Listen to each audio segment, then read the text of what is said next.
My name's Luci and welcome to a Good Chat video. Today I wanted to have a chat to you about mindfulness. It's something that you've probably heard of, quite possibly a lot. There are a million apps out there now that purport to help you with mindfulness. There are touted health benefits and studies, and it's been commercialized out the wazoo and sold and packaged absolutely everywhere as a miracle health cure, a heal-all, and something that can really help you with your mental health. Is it true? So first, let's have a look at what mindfulness is. Mindfulness is the practice of bringing to your own attention things that are going on at the present time. So for example, you would pull up and assess your own moods and your own feelings without judgment. So if you were feeling down, you might pull out those feelings and say, why am I feeling like this? What's going on? And have a really good look at those things. You're not judging yourself, you're just pulling them up and you're having a good look at those emotions and those feelings without blaming those emotions and feelings or yourself for having them. You're self-assessing. You might find the root cause of them and you might not, but having a look at them will A, alleviate those things, and B, you may actually find the root cause, but C, you should actually stop feeling that so much. It'll stop becoming such a built-in default. You'll actually start to baseline back to a neutral state, which is where most of us should be, falling on the slightly positive side. Now, there are supposedly hundreds of studies that show the miracle effects of mindfulness, from reducing physiological stresses on the body and helping prevent Alzheimer's and dementia, and all sorts of other claims of being a miracle mental health cure for depression and anxiety and reducing the focus of our mind on negative things and all sorts of things. In fact, there's a whole psychological institute of mindfulness that is dedicated to bringing mindfulness to the masses. Now, it's interesting because mindfulness and psychology, they're not really sciences. Unlike chemistry, you can't sit down with one element here, another element here, and another element here, combine the three and have it as a repeatable, measurable reaction. It just doesn't happen. Mindfulness is completely in the eye of the beholder.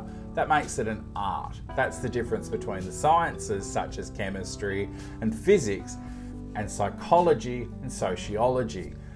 These things aren't quantifiably measurable, so it puts it into the basket a lot of the time. You can't get the same people to feel the same thing on cue or on demand. In fact, you can't do it with anyone.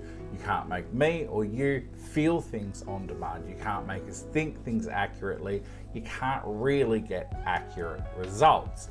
Now, having said that, mindfulness comes from a really long tradition of meditation techniques. It goes all the way back to, I think it's Tibet, could be wrong there, Tibetan practice of Zen Buddhists and something called the sati.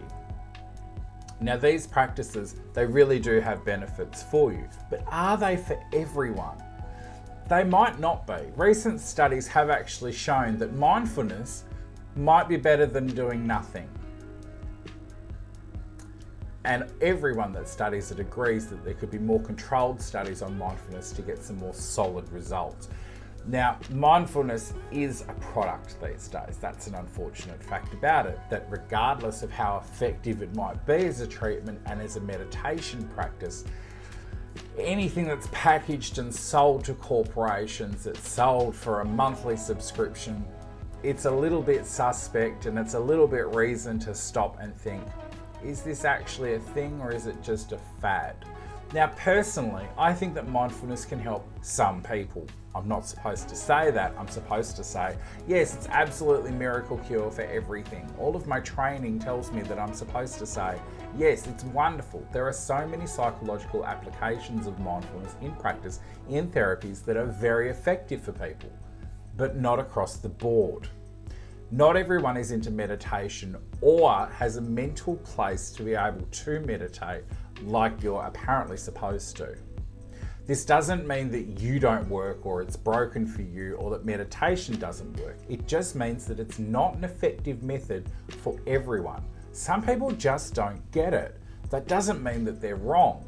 It just means it's not for them. And I happen to know a lot of my clients really don't like meditation. They really don't like it. It really isn't something that they're into. And I don't want to push for a method for them to use that isn't effective for them. So I've had to reach outside sometimes with therapies that require mindfulness and find other ways to approach things. Now, one of the things that I thought that I was very clever in coming up with was mindlessness, but it turns out that's already a psychological thing that you kind of don't want to be associated with. Mindfulness is the query of one's own mind and feelings and quite lofty things, and mindlessness is apparently not at all related to it at all. I don't know what the term is for people that can use something external to themselves to find a quiet place in their head to assess things. Sometimes you need to actually focus to assess things and to question things in a way that isn't quite mindfulness. Some people might find standing in front of the ocean and counting the waves as they come in and out. They might find that a lot more helpful than standing there thinking of their own feelings and then trying to use mindfulness as a tool to bring up what's going on in their head. But sometimes just stepping outside of your emotions is enough to trigger a process of self-assessment. Now, that's not to say that mindfulness and self-assessment are the same thing. They're not. Mindfulness uses self-assessment as one of its tools.